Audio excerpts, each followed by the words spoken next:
নমস্কার, কেমন আছেন সবাই? আজকে আমি নিয়ে এসেছি জন্মাষ্টমীর ব্লগ। তো সবাইকে প্রথমেই জানাই শুভ জন্মাষ্টমী। ভিডিওটা দিতে যদিও একটু লেট হয়ে গেল, তো আমি সেভাবে কোনো রেসিপি দেখাতে পারছি না। আমি জাস্ট দেখাচ্ছি যে আমাদের দিনটি আমরা কিভাবে কাটিয়েছি। তো আমরা সেখানে তালের বড়া করেছিলাম, বাদাম ভেজে দিয়েছিলাম গোপালকে।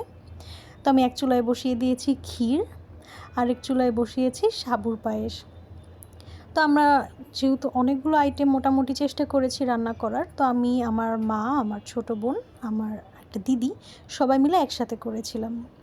এটা হলো আমাদের তালের ক্ষীর। এটা খুবই একটা স্পেশাল আইটেম। এটা আমি জানি না অন্য কেউ করে কি না, তা আমার মা এই জিনিসটা খুব করে। এটা হলো আমরা সুজি রান্না করছিলাম। তারপর আমার দিদি বসে গিয়েছিল নারিকেল কোড়ানোর জন্য। তো নারিকেল কুড়িয়ে টুড়িয়ে ততক্ষণ আমার মা বানিয়ে ফেলেছে ছানা।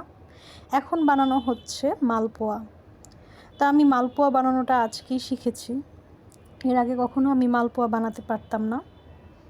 তো মালপোয়ার পরে আমরা আরও অনেকগুলো আইটেম করেছি, যেমন লুচি, তারপর সাগুর পায়েস, চালের পায়েস, অনেক রকমের কিছু।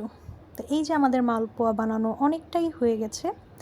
তারপর আমরা বানিয়ে নিয়েছিলাম লুচি। সব ক্লিপস করতে পারিনি, কারণ পুজোর গোছানোর একটা ব্যাপার ছিল। তারপর আরও ঘরের অনেক কাজ ছিল। যতটুকু পেরেছি আমি ভিডিওতে দেখানোর চেষ্টা করেছি। এখন আমরা বানিয়ে নিচ্ছিলাম নারিকেলের নাড়ু। এখানে তেমন কিছু দেওয়া ছিল না, একদম সিম্পল ওয়েতে নারিকেল, ঘি আর চিনি। এখানে আমার ছোটো বোন নারিকেলের যে পুরটা সেটা বানিয়ে নিচ্ছিল আমাদের সাথে। আমার মা এখানে নাড়ুগুলো গোল গোল করছিল। তারপর আমি চলে গিয়েছিলাম ছাদে ফুল তুলতে। তারপর এসে আমি রান্না করেছি হলো সাগুর ফ্রাইড রাইস, আমি আর আমার দিদি মিলে। তো এই আইটেমগুলো দিয়ে সাগুর খিচুড়ি রান্না করেছি। কোনো না কোনো এক সময় আমি এগুলোর রেসিপি শেয়ার করব। রান্নাবান্নার সকল কাজ শেষ করে আমরা চলে গিয়েছিলাম গোপালের অভিষেকের জন্য। তো অভিষেকের প্রথমে আমরা শুরু করেছিলাম বেসন আর কাঁচা দুধ দিয়ে একটা ফেস প্যাক বা পেস্ট মতো বানিয়ে আমরা প্রথমে ওকে লাগিয়ে দিচ্ছিলাম। তো লাগিয়ে দেওয়ার পর আমার মা গোপালের বডিটাকে ভালো করে ম্যাসাজ করে দিচ্ছিল, মানে যেভাবে একটা বাচ্চাকে আর কি স্নান করায় মায়েরা, সেভাবেই আমার মা গোপালকে আদর করছিল। তারপর দুধ দিয়ে আমরা অভিষেক করিয়েছি। দুধ দিয়ে অভিষেকের পর আমরা জল দিয়েও অভিষেক করিয়ে নিয়েছি।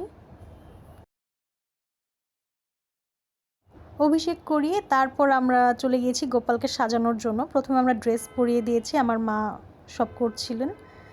এই তো গোপালকে ড্রেস পরানোর পর আমার ছোটো বোন ওকে সুন্দর করে চুড়ি পরিয়ে দিচ্ছিল। আমরা ভেবেছিলাম সবাই অঙ্গসজ্জায় কিছু না কিছু একটা করে দিব। তো এখানে আমার মা গোপালের ড্রেস পরিয়ে দিয়েছিলেন। তারপর তানিশা গোপালের চুড়ি পরিয়ে দিয়েছে। মাম্পিদি গোপালের কানেরটা পরিয়ে দিচ্ছেন।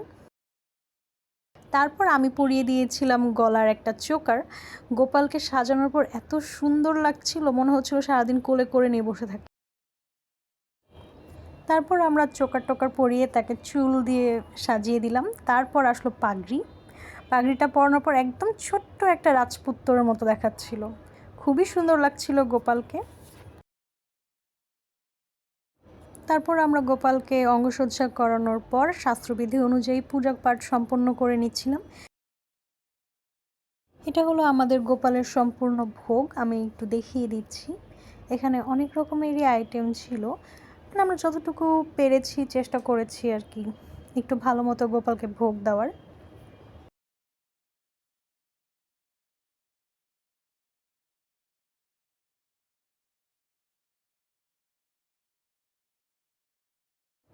তারপর আমার মা শাস্ত্র অনুযায়ী যথাবিধি যত পূজা অর্চনার নিয়ম কানুন আছে সেগুলো মেনে পূজা করে নিচ্ছিল। তো আমি ভিডিওটা ফাস্ট ফরওয়ার্ড করে দিয়েছি, এমনি ভিডিওটি অনেক বড় হয়ে গেছে।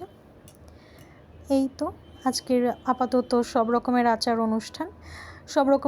অনুষ্ঠান শেষ করে আমরা অনেক র্যালি দেখতে গিয়েছিলাম, মানে আমার বাসার নিচ থেকে আর কি র্যালি দেখা যায়। তো সেই ভিডিওগুলো আপনারা পরে দেখতে পাবেন। শ্রীকৃষ্ণের অষ্টতর শতনাম জপ করছিলেন, আমরা সেটা সবাই শুনছিলাম। আমরা সবাই মোটামুটি জপ করেছি কাজে, রাত্রি গেল নিদ্রে, না বুঝিল রাধা কৃষ্ণ চরণার বৃন্দে।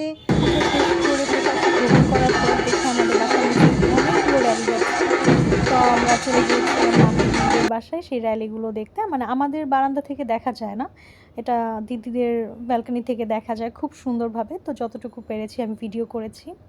আমার এটা খুবই ভালো লেগেছে যে মানে কৃষ্ণ যেখানে যেভাবে জন্মগ্রহণ করেছে সেই থিমে একটা র্যালি গিয়েছে। তার পরেরটাও খুব ভালো লেগেছে, এখানে কংস মামাকে দেখানো যাচ্ছে। তো যাই হোক, আজকের দিনটি খুব ভালো মতো আমাদের কেটেছে। তো দেখা হয়ে যাবে অন্য কোনো ভিডিওতে। আজকের ব্লগটি এই পর্যন্তই। সবাই ভালো থাকবেন। নমস্কার। ওম নমঃ শিবায়।